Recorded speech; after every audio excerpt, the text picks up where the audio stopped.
Okay, so what we'd like to do tonight is to consider Jerusalem in the Bible from a perspective of what is it about, why is it in the Bible, how does it fit into the theme, as a theme in the Bible. Now, computer tech to upstairs computer room, please. Computer tech to upstairs computer room. No, I'm waiting for the Candyland announcement again. I'm out of here if I get the Candyland announcement. Even a casual, somebody doesn't even know anything about the Bible at all, knows something is important about Jerusalem. It plays a very important role somewhere. Now,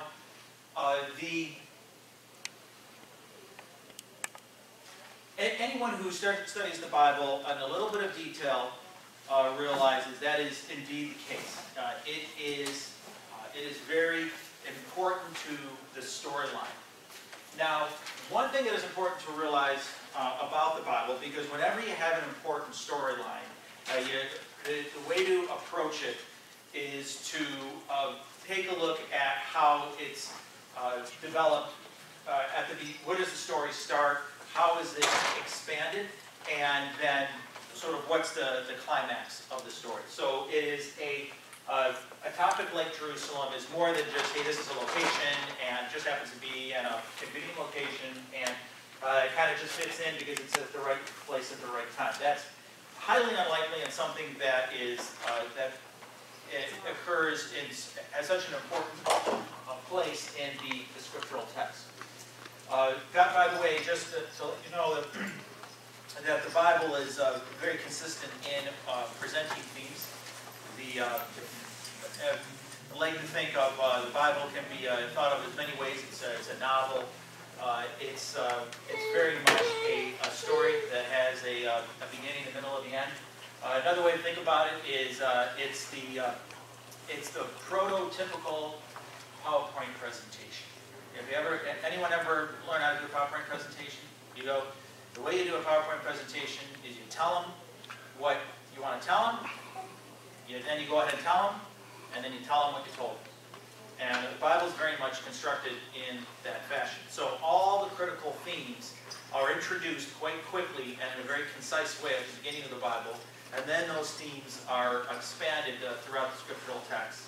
And then at the conclusion of the Bible, it's really a review and a completion of all these different themes. So if that were to be the case, where would we see Jerusalem at the beginning of the story as introduced in some fashion? Now, there's what about the two great commandments of God? Love the Lord thy God with all thy heart, soul, and mind, and love thy neighbor as thyself. Well, that's easy that's introduced by the breakdown of those two laws, right? And the first sin, Adam and Eve don't do what God says, which is a contradiction to the first command, and the second sin we're told about, Cain and Abel, murder, one brother murders another. We're given, laid out in a very concise fashion, the epic battle between good and evil, and that would play a very important role. It's summarized in a single verse, introduced in a single verse, Genesis 3:15. The concept of meekness and pride and the fundamental contradiction between those two ways of thinking. Genesis 4:15, Enoch and Lamech. Layout of all the pursuits of mankind, Genesis chapter 10, all the interests under the sun that man would occupy himself with are laid out in a very concise fashion, and then we see how that is really countered against a thought process and a mindset of spiritual thinking throughout the Bible. We even have, of course, you only have to get to Genesis chapter 12, and you have all the key promises to Abraham laid out there. Very important to introduce at the beginning. So you think, where is Jerusalem? Important theme, it has to be there somewhere. And sure enough, it is. So what's interesting about the way Jerusalem is introduced is it's done quite deliberately, very concisely, almost as in a cameo role to start off, because the Jerusalem theme is not meant to be expanded in a comprehensive way until later. And we'll see why. There's a reason for that. Part of the theme is the time at which it becomes center stage in the Bible. And that's not meant to be at the very beginning, but it is introduced in a brief way and in a way which is quite compelling. So without getting into a lot of the details of the story of Abram and saving Lot, his nephew, interaction with the kings of Sodom and Gomorrah and some others, we have this character who comes out of nowhere and disappears into nowhere, Melchizedek, king of Salem. Melchizedek means king of righteousness. Now we know Salem is indeed Jerusalem due to some cross-references in Psalm 76 verse 2. Jerusalem is referred to as being Salem. There are some obvious pieces of the context which are quite informative. I mean, Abraham was literally right in the vicinity of where we know Jerusalem to be, etc. But the way this is introduced into the storyline, without expanding, there's a lot of questions that we end up that are not answered when Melchizedek and his city Salem are introduced. But this is a very important location. It's a place which has a king who's a righteous king, someone who even the patriarch Abraham looks up to. There's some interesting tidbits of the story, but we're not given any more than that. We're just introduced in the time of Abraham, have that connection, and then the storyline moves on, and the primary focus is the patriarchs, which is the theme that gets built throughout the remainder of Genesis. Now, so really we end with the initial introduction of Salem as, keep this place in mind, it's important, but we're going to come back to it. Now, the next time that we see Jerusalem is another fitting time, brief role, but an important role, and one that carries on this theme that was introduced back in Genesis 14. And that is many years later in the book of Joshua. Now, by the way, Joshua is the Hebrew form of Jesus, which is the Greek form of that name. So, don't have to dig very deeply into the book of Joshua to see types and comparisons to Jesus and the role, the defining role of Jesus, and we see it in a lesser degree with this character Joshua. And Joshua brings the people into the promised land from their wanderings in the wilderness after they left Egypt. And the next time we see Jerusalem, it has another king, Adonai-Zedek, which has a nice sounding name, Lord of Righteousness. You think, well, okay, so we're carrying this theme of king, priest, of religious leader. But at this point, it's obvious that this is an apostate individual. Joshua comes into the land, and this city and this king is the center point of the rally against Joshua and against the Israelites.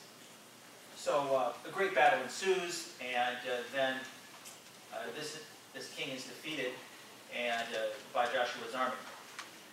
Now, what's interesting though is it really again is just reminding us of the importance of the Jerusalem idea. And now we have an apostate situation. It's introduced as with this righteous king. It's reintroduced again now as an evil individual who leads a resistance against Joshua, a type, a figure of Christ, figure of Jesus. But that's really it. It kind of recedes back into the background because, again, the purpose of the theme of Jerusalem is not really meant to be center stage at this point. We're just introduced once again to it. But we see from a little bit later in the book of Joshua that actually Jerusalem remains in Gentile hands for many centuries. And that brings us to the next occurrence. And the next occurrence really is, again, as brief as it is in Judges 19. So Judges is a period of a long period of time, centuries of time after the death of Joshua, a time of chaos in the land. If anyone is interested in Near East history, this was a time of precipitous decline of the Hittite Empire. The Egyptian force is not strong in this area. It's quite chaotic. The Israelites are very much left to defend for themselves, very divided. And the theme of Judges is, and it's a phrase that's repeated many times in the book, every man does that which is right in their own eyes, is at first glance sounds like, well, okay, that's maybe not a bad idea, but what we see in Judges is actually a disastrous idea. And the result of that is almost the cease of existence of an entity that anyone could think of as Israel, as a Jewish presence in the land. Basically, at the end of this time, as we'll just briefly comment on, it's the people are on the verge of assimilation into the surrounding people and very close to a non-existence as a distinguished group of people. And we see Jerusalem in the end of the story, and Judges itself is quite a careful structure, where it builds on this idea of every man does that which is right in their own eyes. And it has an epilogue at the end of the book, which is a couple of stories, which really summarize in graphic and horrible detail just how bad things had gotten. And every bad thing you could imagine with sodomy and rape and murder and civil war and slaughter of thousands of people. It's just an absolutely terrible situation. And the role that Jerusalem plays in that is, it's what the story goes is this Jewish individual is trying to recover his concubine and refuses to go to Jerusalem because it's a Gentile city, ends up going past Jerusalem to a Jewish city, and then the wheels fall off in the story and all sorts of horrible stuff happens. So it really emphasizes how bad things had gotten. But still, the city itself is not center stage, but what is being set up is getting to the point of then introducing Jerusalem as along with an individual that is takes on very much the meaning and the theme of the story of the city itself. And that individual is David. Now, we'll just read from a couple of verses here, and then we'll take a look at this slide and talk about it a little bit. The book of 1 Chronicles 11. Now we have the city becoming a very important part of the storyline. And it coincides with the rise of this man, David. First Chronicles 11, and starting, just reading a few verses 4 through 8. Then David and all Israel went to Jerusalem, or Jebus as it used to be called, where the Jebusites, the original inhabitants of the land, were living. The people of Jebus taunted David, saying, "You'll never get in here." But David captured the fortress of Zion, which is now called the City of David. David had said that his troops David had said to his troops, "Whoever is first to attack the Jebusites will become the commander of my army." And Joab, the son of David's sister, Zeruiah, was first to attack, so he became the commander of David's army. David made the fortress his home, and that is why it is called the City of David. He extended the city from the supporting terraces to the surrounding area, while Joab rebuilt the rest of Jerusalem. So there's a few interesting tidbits in that, which we won't focus on in great detail, because we really want to stick to the theme of the city.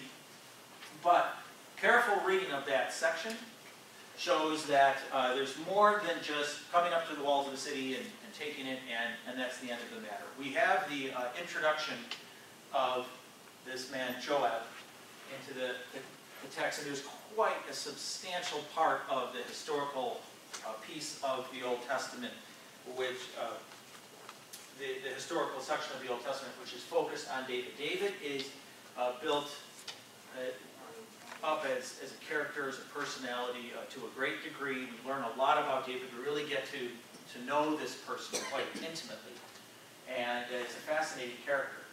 And one of the things that is part of the David storyline is this conflict, this counterbalance of this character by the name of Joab.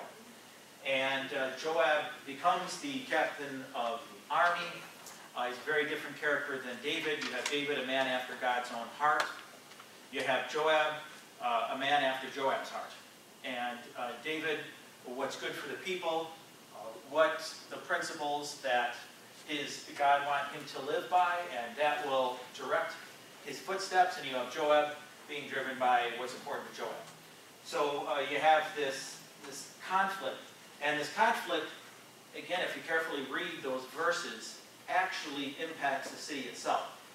This is an artist's rendition, though there's a fair bit of archaeological work in this area around outside the current walls of Jerusalem, which are only about 500 years old, which are starting to sketch out some of the details of this city.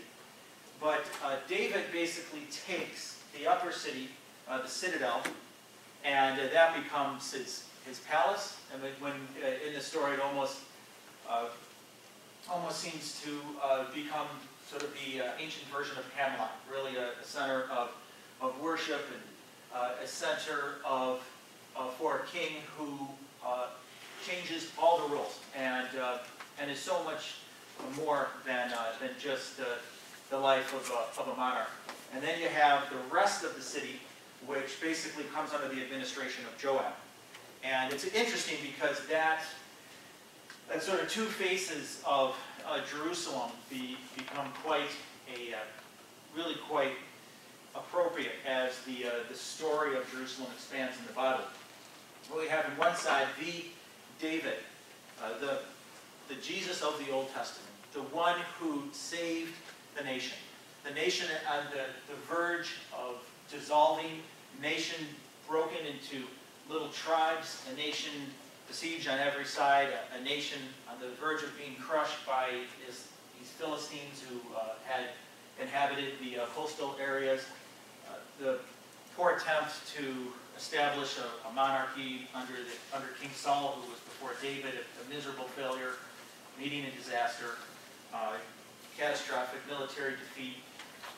It's where can the people go? And then David, the man after God's own heart, brings a stability, brings a prosperity, and brings a concept of worship of their God to a level of maturity and sophistication that just simply hadn't existed before. And then you have this Joab character who is the administrator of the rest of the city here, and probably appropriate sort of depicted as the lower city. So it's very, that storyline between David and Joab is fascinating, but it isn't the focus of where we're going to go here. But the question is, why now introduce Jerusalem into the center of the story of the Bible? Why now with David? What is so special about David? Well, number one, we can't talk about this character David without at least reading a couple of verses of the promises to David in 2 Samuel chapter 7.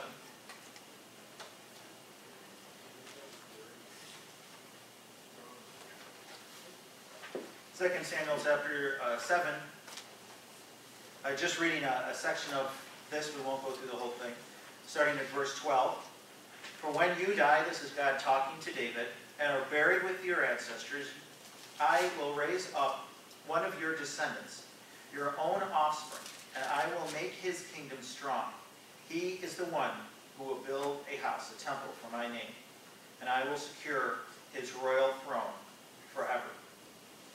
I will be his father, and he will be my son's, and he will be my son.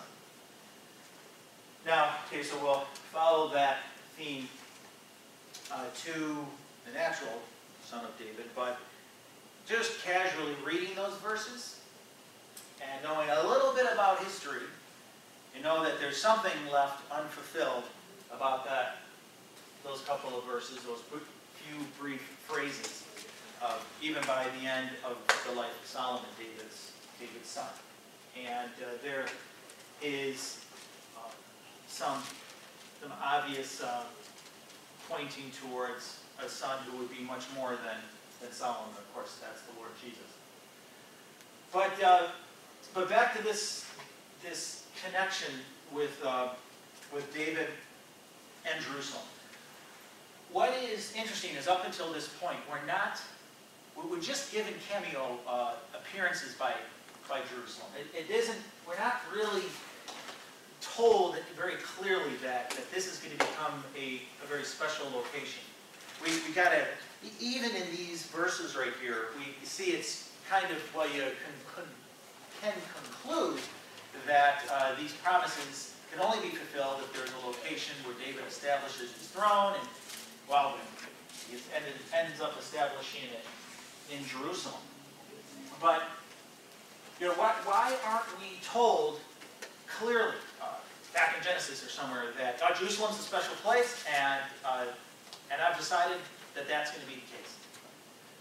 Well, the reason is because one of the themes of David's life is understanding the type of character that David was, and the message to us that God wants us to be like that. Why is David so many times called a man after God's own heart? What is David told?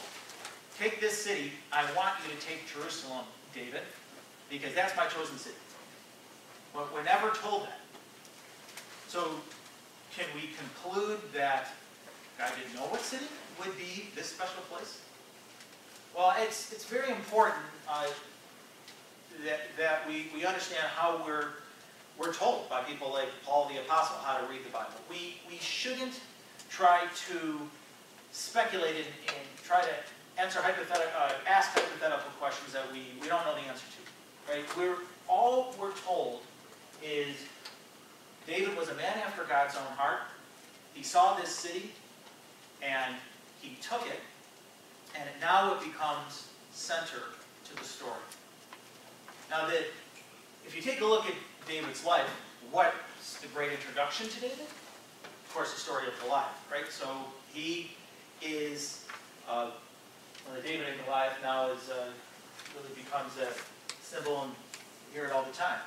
You have this seemingly impossible competition between this teenage kid and this mighty warrior. But David knew what had to happen. And actually, you read the storyline there were very righteous people, like Jonathan, who were standing on the sidelines, who seemed to be waiting for God to do something. But David was not that kind of person. He knew the principle that he should live by. He knew his God. He knew what his God wanted of him. So he grabbed hold of the opportunity that presented itself, whatever it was, knowing that if he did the right thing, God would take care of the details. So it's a very similar theme to Jerusalem. David was a man who was not bashful about just doing it. And We did it with the right intent, driven by the right principles. God was going to make it work. And that type of faith was an actionable faith that really is meant to be an inspiration to us. So the fact that if you take a look back at the story, you can go, looks like God really had this in the plan all along, and it seems now in kind of 2020 that it's quite logical that we end up at this location. But really the way we're supposed to read the story of David and the introduction of Jerusalem is this is a man who had the principles right. He was going to do it. He was going to act. Wasn't going to sit on his couch and wait for God to act. And the pieces would fall into place. It's even more fascinating when you compare this individual with the monarch before him, Saul, who every time he tried to do something, it seemed like he was off into the weeds. And pieces just never fell together for Saul. But with David, they always do fall together. And they fall right into the city of Jerusalem. Was it in God's plan all along? It does appear that's the case. But the important part is that it's introduced to us in a grand way by this man, David, a man after God's own heart, a man who took the principles and acted on it in a very decisive way, and then things just bloomed. What's fascinating about David is the importance of cities in David's life and in the David theme are quite small. David was a people builder. He wasn't a city builder. By the end of his reign, the nation had been transformed. Not necessarily so much transformed with great cities and huge walls and busy ports, but it had been spiritually transformed. The people had been brought together, true worship had been established, and everything was now different in all a very good way. The land had bloomed in a spiritual way, just as much as it ever had bloomed in a physical way under his reign. And now kind of the center of that blossom, inspired by a man of action, the man after God's own heart, we now have Jerusalem. So let's now go to another historical section, 2 Chronicles. And we're now left in no uncertain terms the importance of this location to the storyline. 2 Chronicles chapter 2 and verse 5.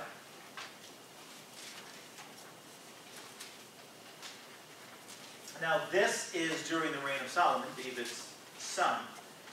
And we have the establishment of worship at the newly constructed temple that now really comes to dominate this upper city area, and it can still be identified today. In 2 Chronicles chapter 2 and verse 5,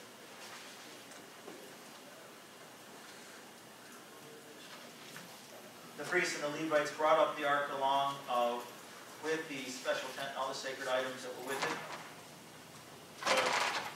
Oops, sorry. 2 verse 5. Solomon speaking, this must be a magnificent temple because our God is greater than all other gods. Who can really build him a worthy home? So we have the temple now established. It's officially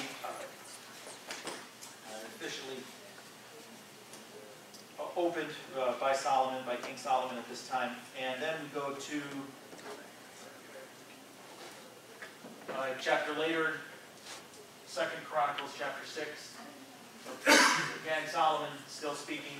Praise the Lord, the God of Israel, who has kept the promise he made to my father David, for he told my father, from the day I brought my people out of the land of Egypt, I have ever chosen a city among any of the tribes of Israel as a place where a temple should be built to honor my name, nor have I chosen a king to lead my people. But now I have chosen Jerusalem as the place for my name to be honored, and I have chosen David to be king over my people Israel.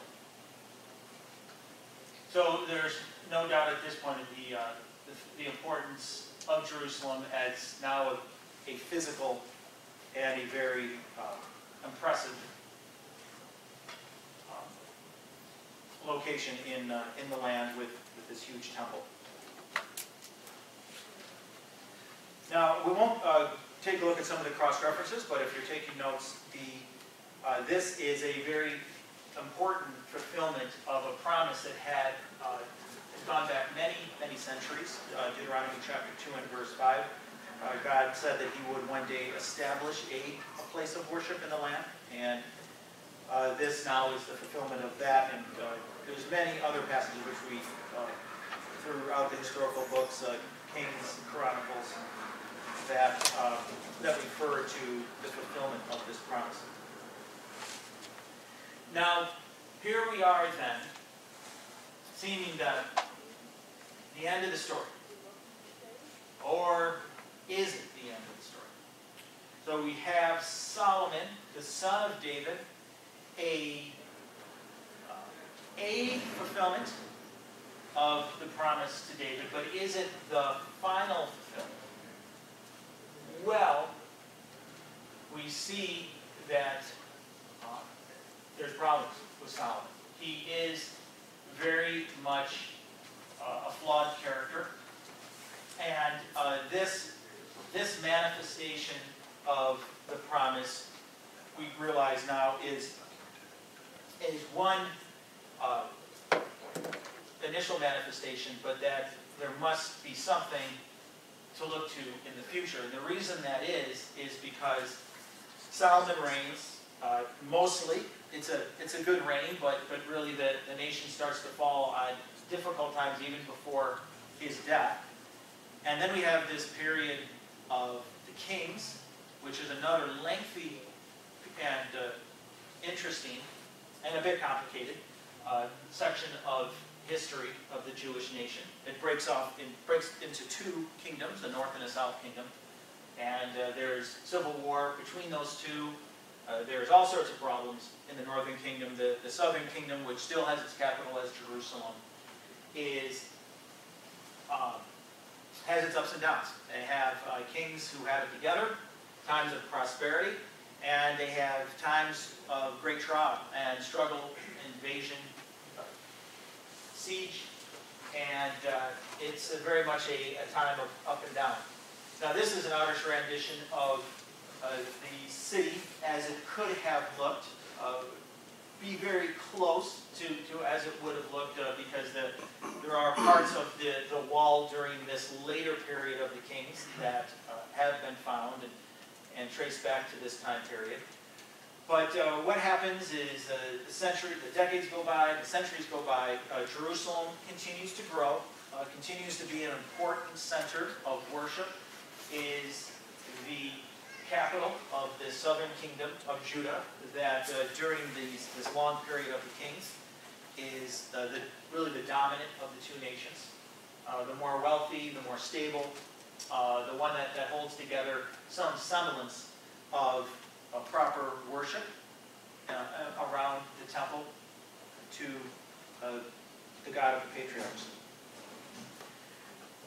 But the general trend is not a positive one. So if we go to, let's go to 2 Kings 21.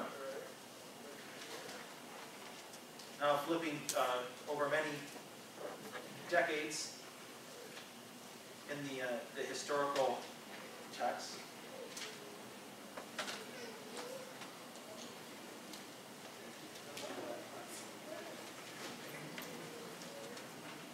Second Kings 21 and verse 7, we're introduced to this individual named Manasseh, King Manasseh. Now, just reference verse 7 and 8 here. I'll just read those two verses. Manasseh made a carved image of Ashtoreth and set it up in the temple, the very place where the Lord had told David and his son Solomon, "My name will be honored forever in this temple and in Jerusalem, the city I have chosen from among all the tribes of Israel." So that obviously does not bode well for the state, spiritual state of the people. Reading verse 8 now. If, and this is what God had said, if the Israelites will be careful to obey my commands, all the laws my servant Moses gave them, I will not send them into exile from this land that I have given their ancestors. But we can see from the actions of this King Manasseh, so sadly, the son of an inspirational character, King Hezekiah, who saw the near destruction of Jerusalem at the hands of the mighty Assyrian army. And though really all the lands between present-day Iraq and Egypt were taken by the Assyrian army, Jerusalem holds out. And could this maybe be now the time in which there will be a more true and complete fulfillment of these promises that were made to David? And how tragic that King Manasseh then takes the throne and has a long 50-plus year reign. And really, we end up then in verses 12 and 13. Let's just continue on in this chapter. Verse 14 of 2 Kings 21. Then I will reject even the remnant of my own people who are left, and I will hand them over to a plunder for their enemies. They have done great evil in my sight and have angered me ever since their ancestors came out of Egypt. Now, if we go to Jeremiah, which was a prophet prophesying at this time, we have a reinforcement of this condemnation. Read verses 1 through 3 and verse 8, just picking some parts out of this section here. The Lord gave another message to Jeremiah. He said, "Remind the people of Jerusalem about the terms of my covenant with them. Say to them, this is what the Lord, the God of Israel, says. Cursed is anyone who does not obey the terms of my covenant. But your ancestors did not listen or even pay attention. Instead, they stubbornly followed their evil desires. Because they refused to obey, I brought upon them all the curses described in this covenant." Now, there's a couple of important points here. That Jerusalem, through the text, takes on the meaning of more than just a physical place, more than just a city. It is tied with the Jewish nation. It becomes really synonymous, an allegory of the Jewish people themselves. Now, another important point is the curses referred to in this section here. Now, we won't go into it in detail because it's a lengthy passage, but this refers back to the list of curses that God lays out will happen to the people if they don't obey Him. Deuteronomy 28, verses 15 through 68, or 53 verses of curses. So that's why we're not going to go back and read it. But it's safe to say things are not going to go well if the people don't keep to their promise to God. God had kept His promise to them, but at the end of the day, they never keep their promise to Him. And as goes the nation, so goes Jerusalem. And this connection between the Jewish nation and Jerusalem is a very important and really a dominant aspect of the Jerusalem theme, ongoing, and to this very day. So now we are to the time of Christ. We're just, again, describing the city in a little bit of detail. We've now jumped ahead in time from Manasseh. Basically, David is approximately 1000 BC. The time of Manasseh is approximately 600 BC, so hundreds of years of the rule of the kings, a slow decline. Eventually, the city is taken. The city is destroyed. The remnants are brought into captivity in Babylon, and then the city is rebuilt by Nehemiah, a governor during the time of the Persian Empire. And that brings us to the end of the storyline of the Old Testament. And there's about 400 years of silence before we start off again in the New Testament at the time of Jesus. And then this is the state of the city at that time. There's a reasonable amount known about the configuration of the city. It's now even a little bit larger. The walls have extended. There's a kind of a 3D concept of it over to the left, and then this is more of a simple schematic. We have this temple area that is the same, built on the same foundation that Solomon's temple was built on. We have the Roman fortress that plays a role in the story of the New Testament, the account of the Acts, the different details that were given around the temple and the preaching activities that were going on at that time. It was a well-defended city. It was a city that was invested in heavily by King Herod, who was the Roman magistrate at the time over this Roman province. And it is a reasonably prosperous center of trade and commerce in what was generally a poor part of the Rome, a poor backwater of the Roman Empire, the province of Judea during the time of Jesus. Now, Jesus would have known the city rather well. There's other parts of the land that he spent more time in. Jerusalem was not a particularly hospitable location for his preaching. It was the center of their Jewish religious establishment, and was a place where Jesus was even in threat of his own safety, and we read about that in different passages in the Gospels. Now, the way Jerusalem sat in the storyline can't be much better summed up during the time of Jesus as it is here in Matthew 23. In the words of Jesus and the frustration he expresses over the state of the people. Again, Jerusalem equals the state of the people at that time. So it isn't, "Oh, people of Jerusalem," it's, "Oh, Jerusalem, Jerusalem, the city that kills the prophets and stones God's messengers. How often I have wanted to gather your children together as a hen protects her chicks beneath her wings, but you wouldn't let me. And now, look, your house is abandoned and desolate. For I tell you this, you will never see me again till you say, Blessed is the one who comes in the name of the Lord." Sorry, I got a typo there. I'm sorry. Blessings on the one who comes in the name of the Lord. So you can see how much the story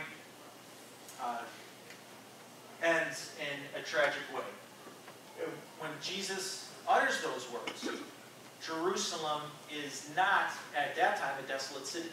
But Jesus sees the soon destruction of the city, and again, Jerusalem as an allegory for the spiritual state of the people. It is fitting that it would end only a generation later, AD 70, under the foot of the Roman legions, completely destroyed, and really activity around the temple, really any meaningful center of worship at that time was lost. The city was completely sacked.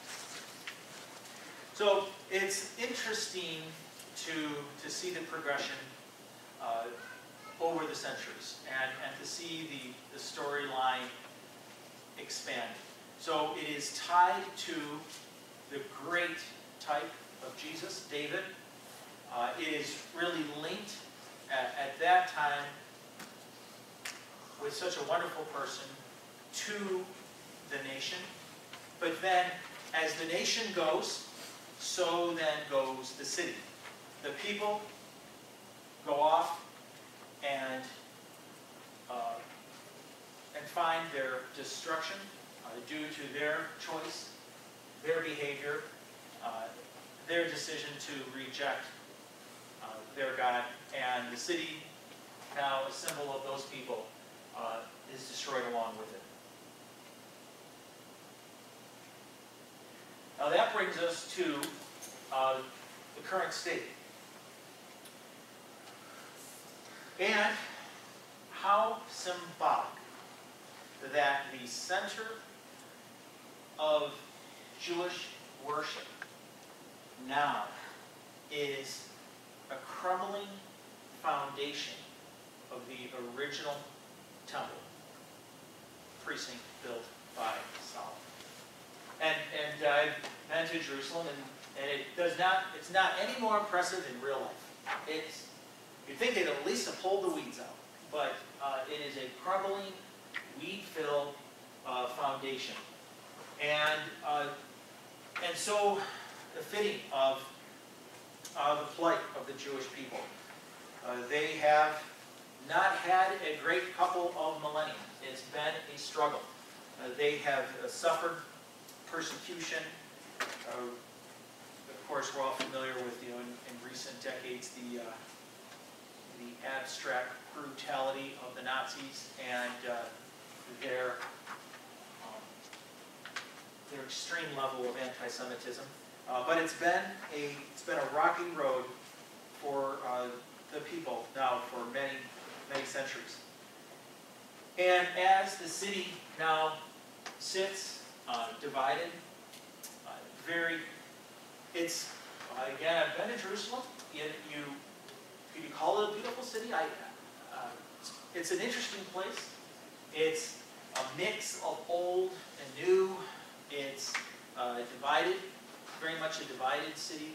It's a city that really is a compilation of centuries of history, of war, of tumult, and now, even today, when you're in Jerusalem and see this mix of old and new and the bit of a mishmash as it is, though I don't really want to take away, it is a pretty magical place. It's a pretty special place when you walk around. You can feel it does feel like there's a lot of history in that place. But even on the outskirts of the city, you have this huge security barrier that separates the West Bank from the city. Right above this location, you have the Temple Mount. On top of this foundation area that the temple was built is now a Muslim shrine sitting smack on in the center of it. And it is very much a place that it does not represent all the aspirations that were laid out for it so many centuries ago. It very much is fitting as now the capital of the Jews, with all the ups and downs and trauma that they've suffered, the divisions, the intractable situation that they now deal with two people claiming the same land. It's a very fitting city, and this is a very fitting shrine for those many centuries of struggle and torment. Now, just a couple of other slides. This is an artist's rendition of medieval period. So the city has not had many decades of peace and stability. It's always something going on, and many times it's been bad, center of conflict or war or power struggle. Through the period of the Crusades, many centuries of the medieval period, it was a contested city, fought bloody battles fought in and around it. At the end of the day, it was held by Muslim powers. And this is a diagram of a city that would be most similar to what we would see if you walked around it. It's now a metropolitan spread of buildings, but you can still walk around the 16th century walls that were built during the Byzantine period, another period of Muslim rule. And there's quite a few archaeological digs down in this area, which is outside the current walls, which is understood to be, they call it the city of David, but keep in mind that if you actually carefully look at the text that we did back in the Old Testament, this is Jerusalem and then the city of David as two separate entities, but quite a small area by our standards. It's even that the old city itself today is not that big, and the original area of Old Jerusalem is actually quite small by what we would think, is sprawling metropolitan areas and things like that. The city Jerusalem in its entirety, the metropolitan area is now spread over quite a large area, but most of it looks like the condo complex in Palm Springs more than it does the ancient city of Jerusalem that we read about in the Old Testament. Now, one thing that's important to see in the scriptures, though, is not, we're given the storyline. We're told in no uncertain details, in many places, what would happen to the city if the people made bad choices. They did, and the city that now becomes a symbol of the plight of the Jews now follows that same troubled path. But there's many verses which promise of a future time to come when the plights and the torment, the intractable problems that the people and the city find themselves in will finally be gone. And there's some beautiful visions given in Old Testament prophets and in a book like Revelation in the New Testament that paint a symbolic picture, but also a beautiful vision of a time to come where there would finally be peace in this special place. And today it's so far from that. This is reading from Isaiah 4, verse 2, which is a great example, certainly not the only one. But in that day, the branch of the Lord will be beautiful and glorious. The fruit of the land will be the pride and glory of all who survive in Israel. All who remain in Zion will be a holy people. Those who survive the destruction of Jerusalem and are recorded among the living. The Lord will wash the filth from beautiful Zion and cleanse Jerusalem from its bloodstain with the hot breath of fiery judgment. Then the Lord will provide shade for Mount Zion and all who assemble there. He will provide a canopy of cloud during the day and a smoke of flaming fire at night, covering the glorious land. It will be a shelter from daytime heat and a hiding place from storms and rain. And this passage is in no way unique. We are told wonderful, very clear, beautiful language of a future time of peace. And what's amazing is these verses were written at a time in which the city wasn't necessarily traumatized the way it is now. But the divine hand of God directed these prophets to write about a future time, knowing that it would see the great disasters that now we have witnessed in history. Another one from Jeremiah 3, verse 17. In that day, Jerusalem will be known as the throne of the Lord. All nations will be there to honor the Lord.